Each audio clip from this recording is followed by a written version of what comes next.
Welcome to the Twist, number 137. This is Mark here in rural New Jersey, and if those are flames you see in the sky, it's me. I'm all fired up today, Rick. I got all kinds of stuff that is setting me off. I know you're going to play good cop to my bad cop, and that's good because I'm feeling very, very bad today. How are you? I'm doing well. I just want to let our guests know that you are, and thank you for joining us, everyone. You are totally fortunate. Mark is extremely transparent because he had just told me in the green room before we went live on the show here that he was on fire, man. And now he warned you guys. So get ready, get ready. And I can see why you're fired up, Mark. It's been a big, big week. And yes, I'll balance it with some good news too. How about that? That's very good because it's, and the thing is, I don't despair. I keep telling people after the Ginsburg thing and the Trump election theft and all this other crap, like I have too many friends, and they're not all a bunch of liberals, but they're just decent people, and they're like, quote, terrified. I see that word a lot. I'm terrified. This is terrifying. Bill Barr is terrifying. And they're in this state of despair, and I refuse to do that. We have lived through so much, not only in the country's history, but in our own lives. We've lived through AIDS. I mean, I've said this before, but I can always look back at the 1980s and know what true despair is. True despair is when you go to an AA meeting and every week somebody that you knew and loved is gone because they're dead. That's despair. This Trump shit, this Barr bullshit, all the stuff that's going on, it's really unpleasant, but we're not powerless, we're not helpless, and I refuse to despair because to me despair is surrender. I'm not doing it. I am not surrendering. No, you're not, Mark. And we have no time to surrender. Today, we have time to pay tribute to the wonderful RBG. That was such shocking news. I went out with a friend. I don't know where you were when the news came, but and then I proceeded to share it with people, not thinking it would affect them quite like it did. But as we saw, not just in my personal realm, as I was sharing it with a few people at the restaurant I was at, going home that night and seeing Facebook and then returning to Facebook the next morning, boy, this woman was loved and respected, and I want to focus on that because there are such wonderful tributes out there to her. And as a reminder, friends posting like what she did for equality, and I know you've posted a lot about it too, women would not have those equal rights. One of her most famous quotes was, wherever there's a decision made, women need to be present. And she lived and honored that all her life. Women, if you have a credit card in your own name and your own credit history, if you have leased an apartment or bought property in your name, if you have consented to your own medical treatment, if you played a school sport, you can thank Justice Ruth Bader Ginsburg. She was amazing, Mark. Right, and the women on the court now, and the one who will be taking her place, I hope are well, I know the ones that Sotomayor and Kagan are aware of this, but I hope the new one is also aware that she's going to be there in large part because of Ruth Bader Ginsburg. No. Opening that door. And what was I gonna say? Also the marriage equality. I mean, it was a 5-4 decision, yes, but I thank Ruth Bader Ginsburg for the fact that I am legally married and it's federally recognized in this country. For now, I mean, who the hell knows what's going to go? Because I'm telling you, those evangelicals, they're not going to stop with Roe. This is not just about Roe versus Wade. So we'll see what happens. But thank you, Ruth, for the fact that I was equal. I'm equal for a period of time. I was looking for quotes from her, and one that was shared by Judith Kaysen Windsor, who was the widow of Edith Windsor. Edith Windsor, of course, was one behind the 2013 equality case for marriage. She said, we need to, this is a quote she shared from Bader, we need to strike down DOMA, she was saying, because it is unconstitutional to subject these Americans to a lower quality of life than what their heterosexual brothers and sisters expected and received. I mean, she was on her game for equality from day one. God rest her soul. And that's the thing, too, with everything has become politicized. We've talked about it, whether it's a virus, whether it's racial justice or racial injustice, but I'd like to err on the side of racial justice. Let's get there and let's stay positive. But this has become politicized with the whole getting the Republicans on your side and two of the Republican women saying they're not going to vote. It's just become politics instead of taking a true moment to honor someone who meant something to us. Now, I did hear, too, that she's the first woman that will be laid In state, yeah. In state, in Congress. Capital, yeah. And God, that warms my heart too. But why did that take till 2020? So thank God we had hers anyway. And it's not, I mean, there's everybody blames everybody else, but the politicization of it, I think, is unfortunate. But it's also, you had Mitch McConnell. He did this when Scalia died. He came out within hours of Scalia's death and said President Obama would not fill that seat. And he came out within hours of Ruth Bader Ginsburg's death and said that he would be, that basically Trump's going to fill the seat. So he's an evil, evil human being. But anyways, yeah, it would have been nice, but we don't live in that world. I mean, that's like saying it sure would be nice if we had national health care. We don't. We're not going to. There's no way to avoid the politicization of these things, especially in this climate. So I understand what you're saying, but I also think it was inevitable. Oh, for sure, for sure. I just realized this was our today's topic. Should we continue with it and start the show with today's topic? Or do we want to return to talking about Ginsburg's history and who she was? Well, what? She was the topic today? I thought so. Well, she is, of course. We can just do this to open up with a topic. Why not? And I forgot what I was going to say, but and I also let's talk about some more about it, because I saw some stuff of people saying, oh, she should have retired. Obama apparently had somehow gently brought it up to her. But it's not her responsibility. I thought that the night she died, because I said to somebody, you're going to hear from people, especially on the left, that she should have retired when she could have been replaced by Barack Obama.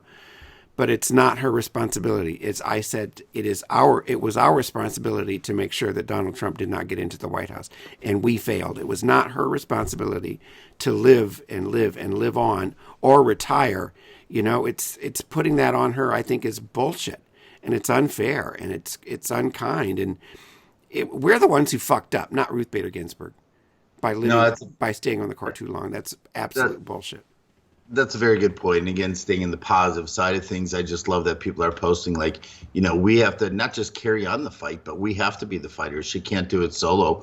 Looking a little bit of her history, she was born in the same year that Eleanor Roosevelt became First Lady. I don't think that's lost on coincidence. And they also say Thurgood Marshall. Now, there was another wonderful justice. No single American has so wholly advanced the cause of equality under the law. It's interesting when you look back. In 1971, Richard Nixon was prepared to make 2 appointments to the Supreme Court, and he faced a dilemma. Yet another Southerner he tapped had been nixed for an opposition to desegregation, so Nixon decided to look for someone who was not a racist. He considered naming a woman at that time, Mark. But then there's quotes from him I found where he said, "I'm not for women, frankly, in any job. Thank God we don't have any." Can you believe that? And then he said, speaking of the woman's vote, he said, it's like the Negro vote. It's a hell of a thing. Then Chief Justice Warren Burger came forth and, made his comments that it would be great to have a woman justice. She was working for the ACLU at the time and working on incredible court cases. And just if you look at all her quotes through the years, it's amazing. In 1972, just 2 months after the court handed down a ruling in Reed versus Reed, which was a big case for her, she became the first woman to hold a full professorship at Columbia.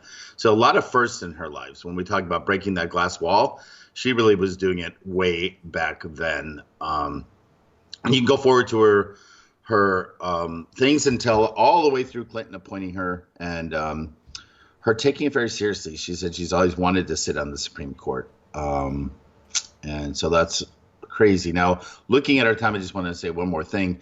Sitting on the bench, during her tenure, Bush appointed Justices Roberts and Alito, and Trump appointed Gorsuch and Kavanaugh. As the court shifted, Ginsburg was cast to be its great dissenter. And back to your point, I don't think that's something she necessarily wished upon. She was also known for being friends with every justice. She had relationships with them from beyond the bench. Also, let's remember she was a big fan of the opera. Remember, she appeared in the Washington, D.C. Opera a couple times. She had a good life, and she took it very seriously. And unfortunately, like you said, we propelled her into this position. But it is our job, and should always be, to continue to be feminists and fight for what is right. That's my history of her. Hear, hear. Hear, hear. Hear, hear. R.I.P. Ginsburg. R.I.P. What RBG. else? What else is new? I read something interesting. One of the Bush granddaughters, I think it was Jenna, came out with a book. Maybe I got to remember how I found this in context, but she said Barbara Bush, in her 90s, came out for the rights of transgender people, and or for our transgender friends, and I just thought that was great. That you can go on your life, and sometimes things change, and I thought that was interesting and something new. It was. I can't think of anything new except that it's fall. I love the cold weather. Oh, really? But it went from hot to cold really fast here. Like 2 weeks ago, it was hot, and now it's chilly. It's chilly. We had to turn the heat on in the house. Oh, We got our New Jersey ballot. oh, you did? Yes, and here you. I'm sorry, I don't know what's with my throat. But Yeah, I anyways, see mine sitting here. I'm at my friend Alejandro's house while you clear your throat and get that frog out of there. here in She's got the ballot sitting here too, so that must mean mine sitting at my house too. but I haven't you, been home in a while. you cannot. There will be no voting machines here in New Jersey. Really? Right. If you go to the polling place, you will be given a provisional ballot. And I Oh, have told people, do not use them. Do not use them. If you really want a ballot that's probably going to get thrown out, it's a provisional ballot. Where are you going? I see you going somewhere. well, I had to get a little water on my lips to get a little dry. I, by the way, was just hired by the city of Madison to be an election official. So it's my first time that I'm going to actually work in election. I'm excited about it. I don't know where they'll place me, but if you haven't, check with your local community, municipality, and see if they need people to work. It's a little bit of training, but it pays like $15 an hour depending on where you live. And this day of COVID, Mark, they're saying people like myself, who I feel I'm fairly healthy, need to relieve it's usually elderly population that are working the polls. So Well, and also we need to do not let yourself be intimidated if a couple dozen Trump people show up trying to intimidate you, because that happened in Virginia the other day. it was big. And it was really fucked up. It's really fucked up. I mean, let people vote in peace, whether you vote for Biden or Trump or anybody else. Let people vote in peace. There's no excuse for a bunch of Trump thugs with their flags showing up to intimidate. There's no other reason to be there. Going up there and yelling 4 more years. People just want to vote. Just stop it already. But I forgot what I was going to say. Marijuana's on the ballot here, which I was happy about, legalization. Oh. Well, yeah, we're not to that point in Wisconsin. I didn't know what's all on it, but here's what also is new. Oh, by the way, Jenna Bush. Her new book is called Everything Beautiful in Its Time, Okay. where she reminisces about her grandparents. This is interesting. We're into the Greek alphabet because there's been like 25 storms, hurricane level, tropical storm level. Hurricane Beta, who had ever think we'd see that day, except in 2020, becomes the 9th landfall storm of 2020 in a record-shattering season. It hit land today as a tropical storm. The Emmy Awards, that was kind of interesting. They were virtual. They did some unique things. But, of course, a sweep. All 7 comedy categories were won by Schitt's Creek. Just amazing. Really, Frank's. Yeah, I got to get some water. You keep talking. I have to get water. Eugene Something's Levy's wrong. son, Daniel, who created the show with his dad, won a lot of awards from directing to co-writing. Eugene and Catherine O'Hara won awards. Pretty amazing. There's an interesting story out there, Mark and everyone, from Laverne Cox, who presented the award for Best Writing in a Drama Series. And she basically said, I don't find this You're the best. Thank you. lost on anything, but she's been nominated, I think, 5 times, including Sunday night when she was nominated for Orange is the New Black. And she says it's so funny. And they edited this out, which is rare. And I don't know why they should have, because it hits the press and everybody knows. But she basically said, I think it's very ironic that I'm announcing someone winning the Emmy who's probably someone that didn't vote for me, like an Emmy voter as a writer that didn't vote for her. And now she's got to give that person. But the Emmys were really interesting this year. Did you watch any of them? I know you're not an award show. No, but Frank told me that the actress on Ozark who plays this sort of hillbilly, this intelligent hillbilly person, gangster, won. So I was happy about that because we just started watching Ozark, and it's on Netflix. It's really good. Of course, we have to start back with the first season, and then I saw that it's only going to be coming on for one more season. But if you haven't seen Ozark, it's really good. That's Julia Gardner. She's an awesome actress, and she's also in a movie called The Assistant. If you haven't had a chance to watch it, from what I understand, she plays a character very different than she does in Ozark. I don't think Ozark won anything except that award. It was nominated for quite a bit. Very interesting. Hey, I want to shout out to my friend. She's a big follower of our show, Rebecca. She was on Sing On, which is a new show on Netflix and launched this week. She's on the third episode. It's a karaoke show, Mark. It's kind of fun. She, of course, was first runner-up to America's Sweetheart when I judged that pageant some years ago. We followed the journey of her and her husband. Remember, they were taking a honeymoon, and their flights were canceled, and they lost their money, and it was a whole thing. But very interesting show if you get a chance to watch it. Also, I just want to say, I read what's new is, airlines coming back and doing their thing. They predict, Mark, that there will actually be a class you can book at a premium price called the hygiene class, a premium cabin that comes with a higher standard of cleanliness. If that happens, I am so out. Wouldn't that be horrible to pay for safety? Yeah, that's weird. I mean, what are they going to clean? Are they going to wipe your butt? What are you paying for? I might pay extra for that. I do pay to have my toenails clipped and a pedicure because I can't reach. I don't know. My voice is a little bit better, by the way. I hope our audience is patient with me. I think it's probably the coffee, but I should always have water when we do these, and I don't. I'm not a water drinker. I drink a lot of coffee. Speaking of coffee, look, we sometimes show our mugs. Mark's drinking water now. I'm showing you a little Christmas mug for those Provincetown from our trip. You can watch us on YouTube and see our mugs. Yeah, 94 days till Christmas, half of that till your birthday, and just a little more than half that, I think, for the election. I'll be 62 in October, and I told Frank last night because he's a year and a half older than me, and he's putting off collecting Social Security. And I said, listen, if Trump wins again, I really suggest you start collecting it while you can. I mean, when you're ready for headlines. No. You hit on something, because I promised our followers on Instagram and on Facebook. If you don't follow us there, you should. We'll talk about that a little later. But Mark's been posting a lot about his travels. It wasn't Pete Hound this trip, but you were in Pennsylvania. And it was fun to follow your trip on Instagram. You had a great time. Would you advise people to go to where you were in Lancaster, right? Well, I would advise them to go there if they can drive there. I certainly would not fly to go to take a plane to get to Strasbourg and Lancaster. It's Amish country. It's very Amish. But our neighbors, Grace and Charlie, moved there. They sold their house down the road and moved there because their daughter lives nearby. But it's fun. It's very relaxing. Strasbourg, There's small communities. Strasbourg has some fun stuff. And 2 years ago, Frank took me as a surprise to the Red Caboose Motel, where each motel room is a caboose. Oh, neat. So that was fun. So yeah, it's definitely, if you can drive there, I would say absolutely go. And you were there. I was in North Carolina, flew through Charlotte, and then went on to beautiful town of Asheville. Even though the drum circles aren't back and a lot of the beer parlors, it's a beer town, guys, aren't open because of COVID. We had a wonderful time. I really went down to be there for my friend Shawnee's 40th birthday. Happy birthday, Shawnee.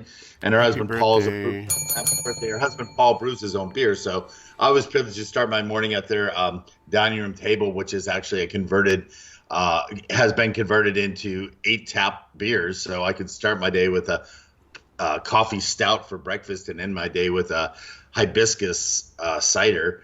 It was wonderful. So if you haven't been to Asheville, North Carolina, it's a wonderful place because you can enjoy that culture, Mark. But you can also go in waterfalls and be around waterfalls and see the beauty of the terrain. One comment, Charlotte, where I drove through, is opening if it hasn't already. It's touching day by day here with COVID. But Charlotte Beer Garden is going to be opened. It will have 436 draft beers on tap. Wow. It'll be the largest garden. Isn't that crazy? And speaking of which, and then we'll move on to headlines. This is a sort of headline. I read yesterday, and this breaks my heart, that they predict within 6 months, 36% of all U.S. restaurants will have closed their doors permanently. U.S. or Wisconsin? U.S. Wisconsin's slated that a third will close, so that's about 33%. But on national par, 36% of restaurants will have their doors closed within 6 months because of the economic crisis following COVID. Well, it is sad. It's very sad. By the way, with the waterfall thing, just don't go chasing them. That song just annoys me. It's like any water. I love that song. Oh my God, Umbrella by Rihanna also pees me off. My friend Nora and I can sing that. And it was really sad what happened to Lisa Lopez, but anyways. Who's that? Left Eye Lisa. She was with TLC. She died What in a happened car to her crash. again? She died in a The one car that's crash. the waterfall girl? Yes. Well, she needed that umbrella. I thought you would know this stuff. No, I don't know a lot, but I do have some news headlines, and so do you. Ding! Who's going first? You I start should out. be. I should be because you've been talking. Give your voice a rest. I'm only talking for a reason because you couldn't talk. And I am Okay, okay. partner. I'm going to do the headlines, and I literally printed out the headlines this time. How to save the law without packing the court. It was a really interesting article in Slate because everybody's, like I said, about being in despair. They're all like freaking out. We're going to have this 6-3 Republicans, and everything's going to be done for their agenda and da da da. But the Supreme Court was not originally intended to have the power that it does, or the federal courts. That was developed over time. But there is in the Constitution there is a clause that allows the legislature, depending on whether or not there's a constitutional question in that law, to prohibit the federal judiciary from reviewing it. And it's time to start looking at things like that so that they could, like, for instance, if they pass the ACA or something like that, and there's nothing in there to be reviewed federally or constitutionally, then they can deny jurisdiction to the courts. We have to have solutions other than surrendering to a right wing or a left wing. I mean, the courts are way too powerful, and we've allowed them to become that way. So we need to. That's one thing I think we really have to deal with is how to rein in the courts, because why have an elected Congress if the courts are going to be deciding everything? It's bullshit. U.S. COVID death toll surpassed 200,000. That's a big one on my gear grinders because I know there's a lot of Trumpies who Frank encountered one the other day on a hike who insisted that only 9,000 people had died from COVID. Wow. You know that's what they think, a lot of them, because they got some idea somewhere that the underlying cause is that there's only like 9,000 people who really died from it, and everybody else had diabetes or some heart disease or some shit. Or a car crash. That's my favorite. But that's insane. That's like saying, my father died from pneumonia. He had Alzheimer's, but he died from a pneumonia, and like denying that he died from pneumonia is bullshit. These people are dying because they got COVID. They would not have died had they not gotten that. So that's it. That's, by the way, that was my gear grinder. So dementia patients are dying from isolation amid the coronavirus pandemic, which is very sad. We have a neighbor whose mother was in a nursing home, and she passed away, and they basically told her it's because she was so isolated. Mark, I want to comment on that. I was out for a walk with Patty and Julia last night, two of my friends. Julia works with the elderly population. And I made a vow. I was driving back from northern Wisconsin down here, watching the beautiful fall colors change, which was symbolic of life change. And I thought, pre-COVID, I'd visit a lot of my friends' parents in nursing homes. And I'm vowing that as soon as the day comes, I am back into nursing homes and volunteering my time just to spread a little love and sunshine.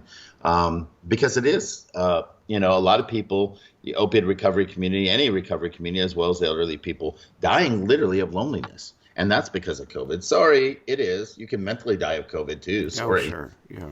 Anyway. Another one, the White House nixed a plan to mail 5 masks to every household. This was early on. And to me, that's tragic because that was an opportunity for Donald Trump.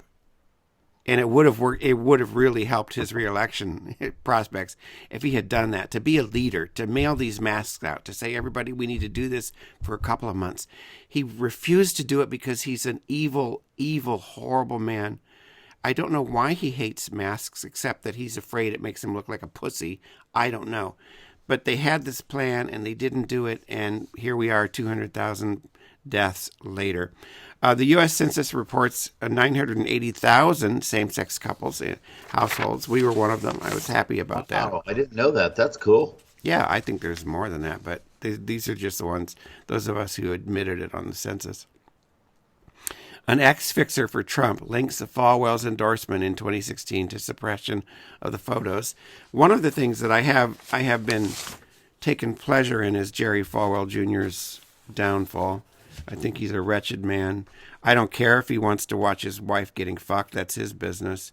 but he was an early endorser of Trump, and I thought months ago, a long time ago, that there was something going on there, and it's because Trump, he was extorted. They had the pictures of his wife getting laid, and anyways, and now he's just drinking himself, drinking his pain away, and apparently the cops were called to the house the other day because he was drunk and he fell down, and I have like zero sympathy for this man, none. Gender reveal party blamed for California wildfires. I mean, how sad is that? Stop it, people. Did we talk about this last time? Stop it with the gender. So, yeah. Stop it with the gender reveal crap, please. Let your kid be born. It's no big fucking deal. And maybe you have maybe your child's born with a vagina, and 10 years later she realizes she ought to have a penis. So let's just stop it. And you burn down half the fucking state because of it. Analytic firm warned that it will appear Trump won. I think we talked about that too. Like he's trying to get all his people to vote in person so that he can say he won on election night. But we're not going to let this. I'm telling you right now, Rick. It goes back to this whole fear and despair thing.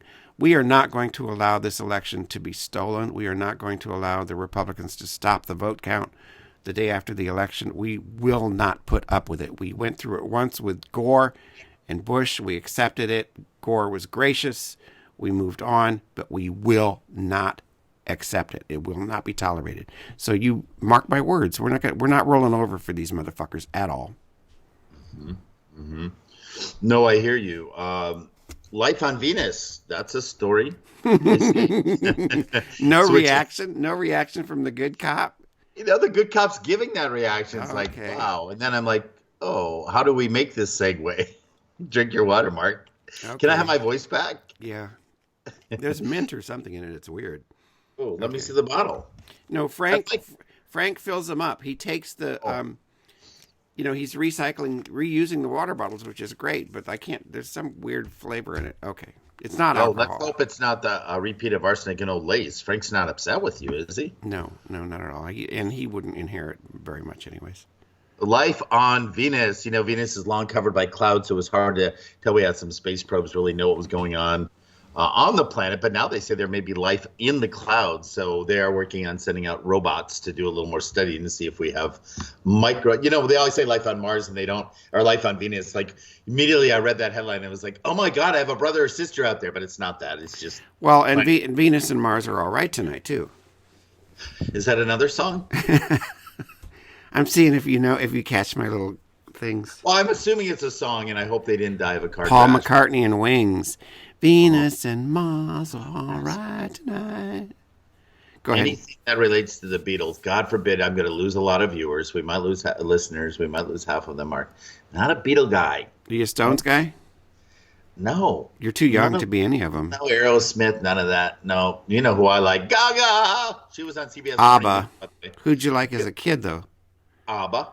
No, okay. I like Gaga. Yeah, okay. I like the simple bands, like those names. Anyway, Lady Gaga came out and said she was suicidal in the past. So really, you can see the interview on CBS Morning News. A 7-foot-long triceratops. I can't even say it. Triceratops. Oh my God, you're so good. Yes, a 7-foot-long one of those.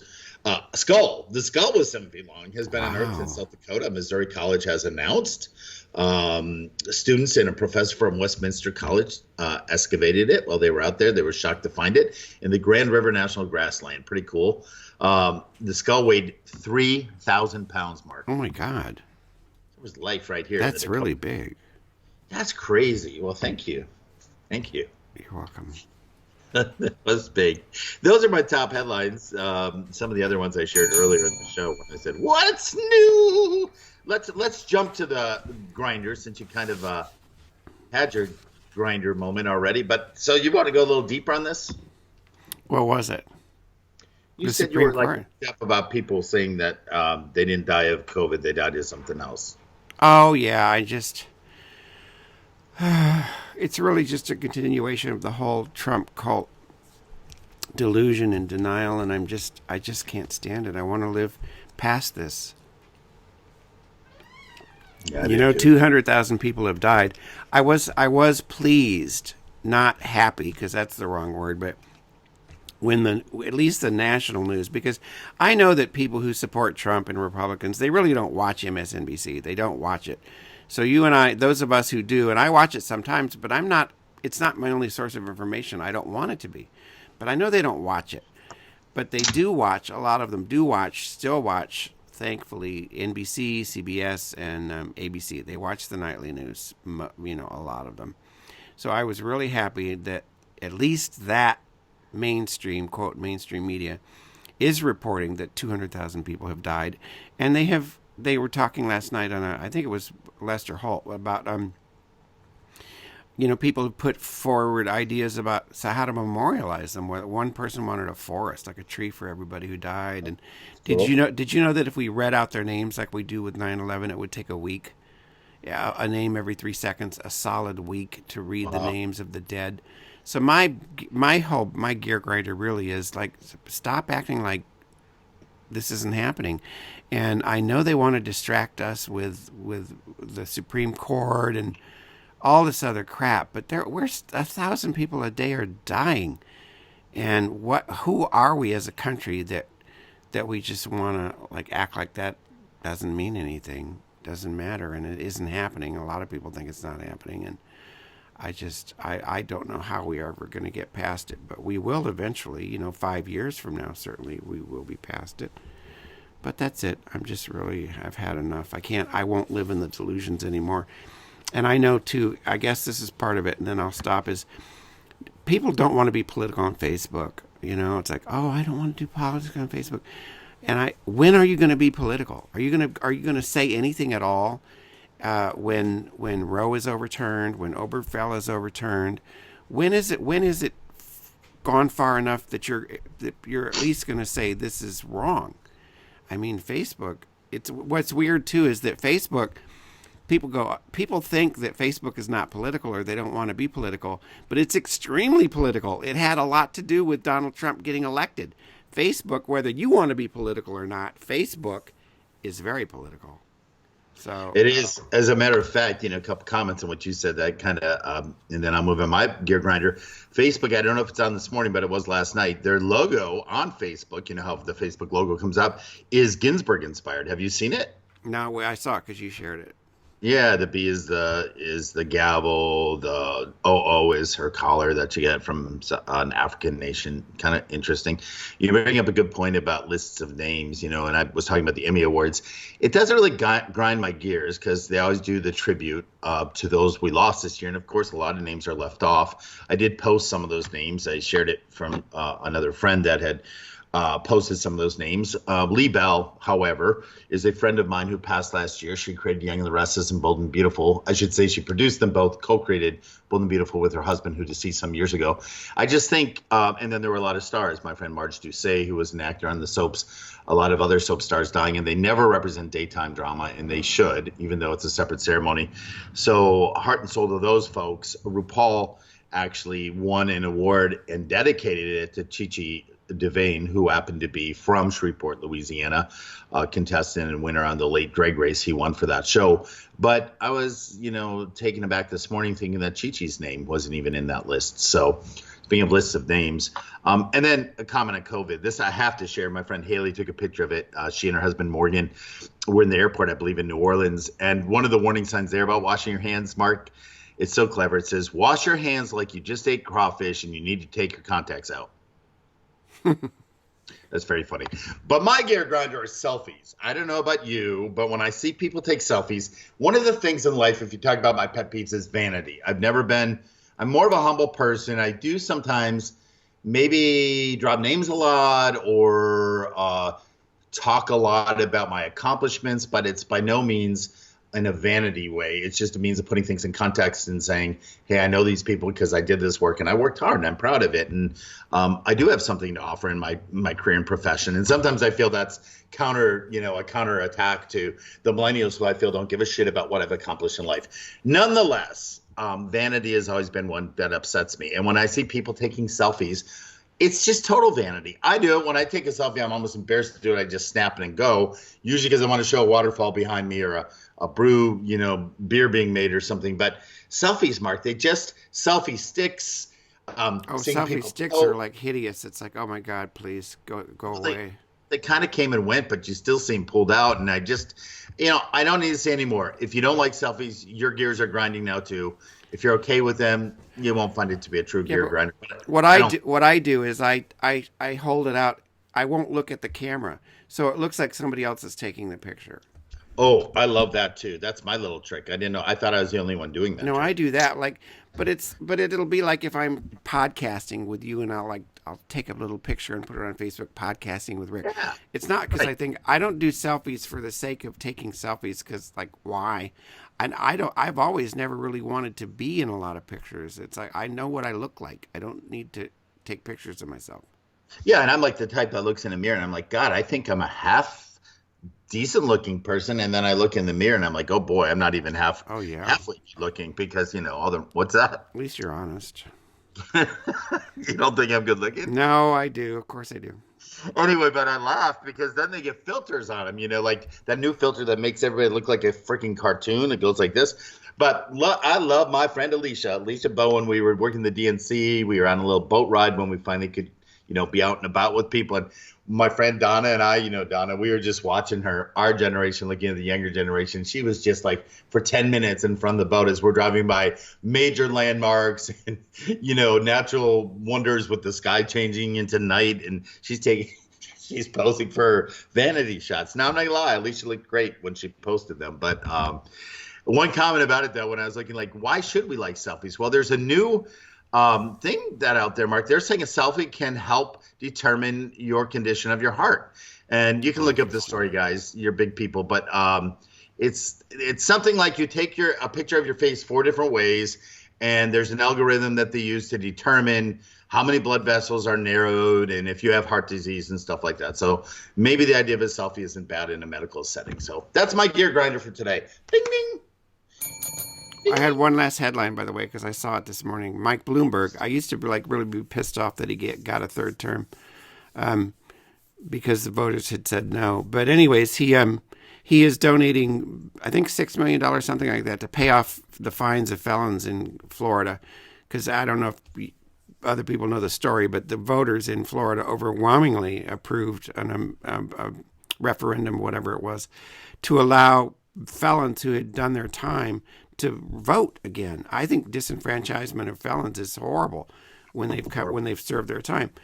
But then, of course, the Republican governor DeSantis and the Republican legislature immediately did this bullshit where they tacked on this thing saying that they have all these felons have to pay off their fines. And the problem with that is that they don't know what the fines are. In a lot of cases, the court can't tell them what they owe. And secondly, it's a poll tax. A lot of them can't afford these things. And that's not what the voters wanted. The voters wanted people who had paid their, who had done their time in, to be able to vote. And it's so fucked up. It's like another way to keep people from voting. But anyways, Bloomberg donated millions of dollars to help those who can identify what they owe, to pay off what they owe. And he's spending $100 million in Florida.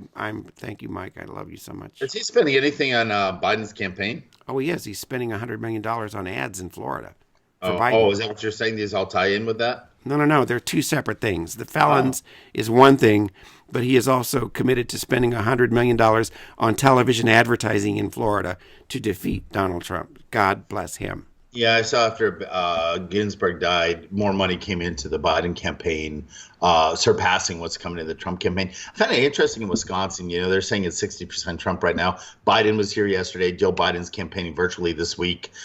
Trump's kind of vowed to be here every day. He was in Mosinee. A friend told me, by the way, he's very charismatic, as most presidents are. When I saw, I think it was Clinton get off a plane, his plane once, it was like, man, you see why these people get there. They're very charismatic. But she said, and she's a Trump supporter, she said he is as orange can get, except his hands on this side are super white and his teeth are super white. That's disgusting. That's why he doesn't like a mask, as you know. Ring that bell. Let's play some this or that. I hadn't thought about that. You're probably right. Yep. It would smudge the bitch's makeup, right? Quote of the day. It would smudge the bitch's makeup. That's one. I got to put that on Facebook. That should be the title of this episode. Oh, but then I'd be called sexist or something. Mark, if you posted that, I bet just do it for fun. It would smudge. Rick told me to say this. Yeah, and then We got to do this or that because we're running out the clock here. I got Guys, this. Mark is always on task. Time on task. I just want to spend the day with you all and have some coffee. Gee. This or that. You ready? Yes, I'm ready. Netflix or Amazon? Oh, for me, it always. I love my Amazon Prime membership for many reasons, but it always goes to Netflix first. Okay. I don't know why. It just does. I got one for you. Which back in the day, Mark, you're married now. Back in the day, would you rather date a baseball player or a ballerina? Ballerina is a female.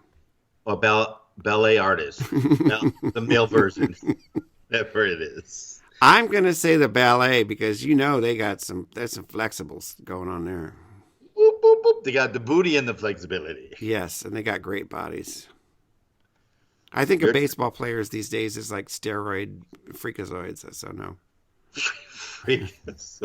That's not nice. Use that as your second quote. Boy, you're out to make some friends today. I think a baseball player of today is a freakazoid. Well, they're so big. They didn't used to be. It's all about the big now. It's like, no, I'm not interested. But the ballet guy, oh my gosh. I think they're called ballerinas, men. All right. Okay, next. Your turn. Ice cream or gelato? I like gelato. But I don't buy it because I have to buy keto, and they don't have keto gelato. What about you on that question? Ice cream. I mean, I like them both, but I think I'm going to go with ice cream. Yeah. Ballet dancer. How about that? I think they're called ballet dancers. Okay, here's one for you. You have a pound of burger, Mark. A pound of burger. I don't care if it's turkey burger, beef burger, whatever burger you choose, plant-based burger. Do you make tacos? I want to learn this. Do you make tacos, meatloaf, or spaghetti with meat sauce? Meatloaf. Really? Yeah, I'm making it tonight. Meatloaf. Oh, see, I kind of knew. I love meatloaf. Because you can get like at least 2 meals out of it. Well, a pound is not a lot. I take that back. A pound is. You didn't offer me chili. I would have said chili in a heartbeat. Oh man, I should have been seasonal. So you would go chili then meatloaf? Yeah, chili with a pound of whatever. Yeah. Do you put binder in yours? Like, do you put breadcrumbs or oatmeal or something in your meatloaf? In the meatloaf, yes, breadcrumbs. Yeah. But not the chili. Good deal. Got another one for me? I do. It's my last one. Full body or foot massage? Oh, I'd go for a foot massage. Did I ask you? Did I do that before? No, I think we just talked about how we both love foot massages. Yeah, I'm going to go with foot too. We have gift certificates for full body massages. They're okay, but I work on my feet, and there's something about having my feet worked on for an hour that's just like heavenly. Yeah, I know. It's almost as good as a tantric massage. Whatever. Is that you need a ballet dancer for that? No, I don't know. But a friend and I were talking about, opening up that thing on your pituitary gland in your brain, that tantric sex or tantric massage. Yeah. Help with the third eye. Okay, I got a last one that really is funny as F for you. Okay, ready? Which do you try to fight off more when it happens? A stomach growl or a toot? Oh, a fart for sure. You don't care about a stomach growl? No, my stomach doesn't growl very much. If you're going to offer me a belch, like is it belch or fart? It's definitely belch. You'd rather toot than belch? I don't have to check anything out after a belch. You know what I mean? It's so wild. I had surgery on my stomach for my whatever it's called, stomach issue. My issues, my stomach. What's it called? Like acid relief stuff. Acid reflux. Yeah, acid reflux. Yeah. So I had this surgery. It's called hinal hernia, is what the condition is, and they do a surgery on it. And they didn't tell me, and they were my doctor friends, so I couldn't get too mad at them. They were friends of mine, that you can never burp or vomit after this surgery, and it just all comes out as a tube. Really? Wow. Yeah, so just so you know, guys, don't say I didn't tell you. Good thing it's good thing we got that 6 foot distance stuff going on.